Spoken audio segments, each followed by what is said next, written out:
हाय और जय मसीह की सबको। हम फिलिपियों की पुस्तक पर अध्ययन कर रहे थे। हमने सीखा कैसे पौलुस अपनी उपलब्धियों के विषय में कह रहा था, क्या क्या उसने प्राप्त किया अपनी कोशिशों में जिस पर वो गर्व और घमंड करता था। आइए अब हम फिलिपियों 3:7 को जरा पढ़ें। 7वें पद में ऐसा लिखा है, परंतु जो जो बातें मेरे लाभ की थीं उन्हीं को मैंने मसीह के कारण हानि समझ लिया है। ये कह रहा है जो जो बातें मेरे लाभ की थी, जिन बातों पर मैं घमंड करता था, मेरी अपनी धार्मिकता, उन व्यवस्था का जब मैं पालन करता था, उन सब विषयों को अब मैं लाभ नहीं वरन हानि समझता हूं, नुकसान समझता हूं। किसके कारण? मसीह के कारण। पर सवाल ये है, ये किसकी तुलना में इन सारे विषयों को नुकसान समझ रहा है? क्यों ना हम 8वें पद को देखें। 8वें में ऐसा लिखा है, वरन मैं अपने प्रभु यीशु मसीह की पहचान की उत्तमता के कारण सब बातों को हानि समझता हूं।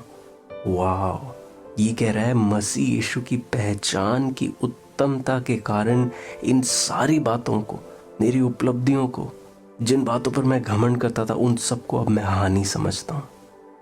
और फिर आगे वो कहता है, जिसके कारण मैंने सब वस्तुओं की हानि उठाई और उन्हें कूड़ा समझता हूं, जिससे मैं मसीह को प्राप्त करूं। और वो ये कह रहा है कि इस उत्तम सौभाग्य के आगे, कौन सा सौभाग्य? मसीह यीशु को जानने और पहचानने के सौभाग्य के आगे सब कुछ को मैं नुकसान समझता हूं। अब मेरे लिए वो सब कुछ नहीं है, वो बीती बातें, वो पुरानी बातें, अब मैं उन्हें कुछ नहीं समझता। और जिन बातों में मैं घमंड करता था, उन सारे विषयों को अब मैं लेकर मसीह यीशु के चरणों पर मैंने रख दिया है। और मुझे बस एक चीज चाहिए, और वो है कि मैं मसीह यीशु को जानना चाहता हूं, प्रगतिशील रीति से, दिन प्रतिदिन और अधिक गहराई से और घनिष्ठता से मैं उसको पहचानना चाहता हूं। ये थी उसकी इच्छा। और 9वें पद में लिखा है, और उसमें पाया जाऊं। वाह! किसमें? मसीह में। और उसकी ये इच्छा थी कि वो मसीह में पाया जाए, और जब लोग उसके विषय में सोचे भी तो वो यही कहें कि पौलुस, वो तो बस मसीह में जीवन जीता था, वो तो बस मसीह के लिए जीता था। ये इसकी इच्छा थी कि बस मैं उसी में पाया जाऊं। और आगे लिखा है, ना कि अपनी उस धार्मिकता के साथ जो व्यवस्था से है, वरन उस धार्मिकता के साथ जो मसीह पर विश्वास करने के कारण है और परमेश्वर की ओर से विश्वास करने पर मिलती है। एक उसकी इच्छा थी कि वो बस मसीह को जाने और उसी में पाया जाए, उसी के लिए जिए और उसी में जिए। और ये उस धार्मिकता के साथ नहीं जो व्यवस्था के पालन से है, वरन उस धार्मिकता के साथ जो मसीह पर विश्वास करने के कारण है।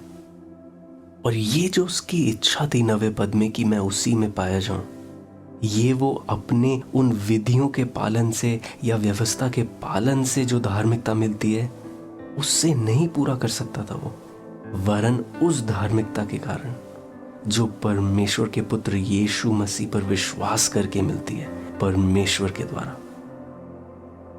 इन कुछ पदों में अद्भुत वचन है जो हम अपनी व्यक्तिगत प्रार्थनाओं में उपयोग कर सकते हैं। जैसे 9वें पद में वो कहता है, उसी में मैं पाया जाऊं, ना कि उस धार्मिकता के साथ जो व्यवस्था से है, वरन उस धार्मिकता के साथ जो मसीह पर विश्वास करने के कारण मिलती है। और 8वें में वो कहता है, मसीह यीशु की पहचान की उत्तमता के कारण सब बातों को मैं हानि समझता हूं। ये कुछ ऐसे पद हैं, हम इन्हें प्रार्थनाओं में बदल सकते हैं। तो अभी के लिए इतना ही काफी है। थैंक यू और बाय।